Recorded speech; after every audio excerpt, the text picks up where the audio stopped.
మళ్లీ తమ ప్రభుత్వం వస్తుందని మాజీ ముఖ్యమంత్రి జగన్ ధీమా వ్యక్తం చేశారు. కష్టాలు వచ్చినప్పుడు హుందాగా ఎదుర్కోవాలని, కళ్ళు మూసుకుంటే 5 సంవత్సరాలు ఇట్టే అయిపోతాయని తెలిపారు. ఎన్డీఏ ప్రభుత్వ పాలనలో రాష్ట్రం రావణ కష్టంగా మారిందని, దాడికి గురైన ప్రతి కార్యకర్తను పరామర్శిస్తానని తెలియజేశారు. మెజార్టీ వచ్చినా ప్రత్యేక హోదా అడగలేని పరిస్థితుల్లో చంద్రబాబు ఉన్నారని జగన్ ఎద్దేవా చేశారు.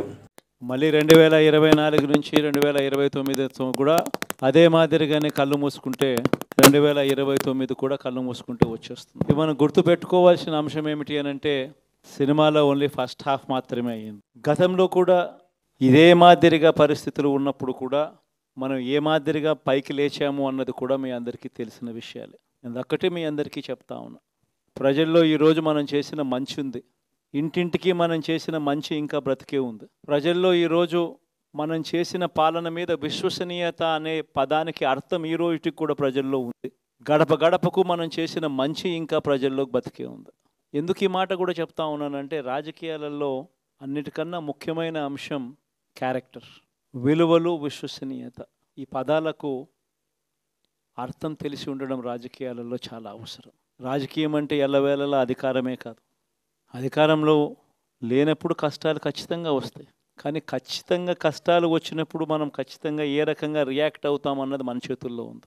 విలువలు, విశ్వసనీయత లేని మనిషిగా రాజకీయాలు చేద్దామా, లేదా కష్టాలు వచ్చినప్పుడు ఆ కష్టాలను ఎదుర్కొని హుందాగా నిలబడుతూ మళ్ళీ 5 సంవత్సరాలు కళ్ళు మూసుకుంటే 5 సంవత్సరాలు అయిపోతాయి, మళ్ళీ 5 సంవత్సరాల తర్వాత మన పాలన వస్తుంది, మన ప్రభుత్వం వస్తుంది, అప్పుడు మళ్ళీ మనమే ఆందోళన ఎక్కుతామన్నది కూడా గుర్తుపెట్టుకొని, ఒకవైపున మనమేమో మనకు ఓటు వేయకపోయినా కానీ ఏ రోజు కూడా డిస్క్రిమినేషన్ చూడలేదు.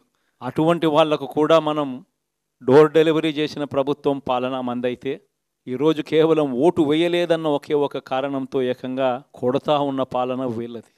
రెండవ పాపం చంద్రబాబుది కూడా అప్పుడే పండింది.